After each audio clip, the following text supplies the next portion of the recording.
As you can tell, I've got a new setup, and I feel like it's time for me to give you guys a reading update of all the books that I read last week for my birthday week. I was hoping to read a little bit more than what I did, but I spent the weekend organizing this as I got some new bookshelves, and that took a lot more time than I thought. So let's kind of dive into the 4 books I ended up reading last week.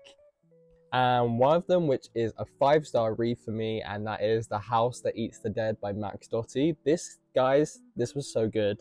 This generally reminded me so much of the movie Monster House. If you haven't seen that movie, this book literally is like the embodiment of that movie. Basically, the house is sentient and eats stuff around the house that is basically dead, if that kind of makes sense. So like food and stuff like that. And yeah, this was interesting, kind of gruesome at some points, but also it was so well written and I had the best time reading it. And then we have The Last to Drown by Noel El Illy. This was very fast paced and this was really bingeable and easy to read. Obviously this isn't the most jaw-breaking book I've ever read, but I did enjoy it and I do like the slasher elements in this one, and as I'm a massive fan of slasher books, this kind of makes sense. And then we have another book that was a 5-star read and my jaw was dropped, and that is That's Not My Name by Megan Lally. I feel like Megan Lally always puts a crazy ending in her books, and this one did not disappoint, and I was not expecting it, I did not guess it, and it kind of made me a little bit emotional as well. It was very well done, and I'm now sad because I've read all of her books now, and I kind of can't wait to read more because I just love her writing.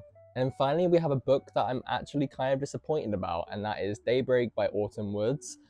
I feel like this book is completely different to the first book in the sense that the first book, Nightshade, had the more gothic atmosphere that I was after.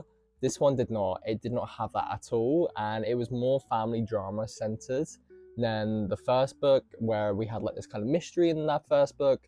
The mystery that's in this book is kind of like let to the side and isn't really talked about enough, and then the reveal happened that I wasn't really that bothered. I did enjoy some parts of this. Some of the scenes were really good, especially there's like a live drawing session in this. That scene was very good. But I just kind of was just slightly disappointed by it. I still love this series, and I definitely feel like I might have to reread it at some point because I might enjoy this better if I reread it closer to reading the first book. But yeah, slightly disappointed, but nevertheless, I read 4 books last week.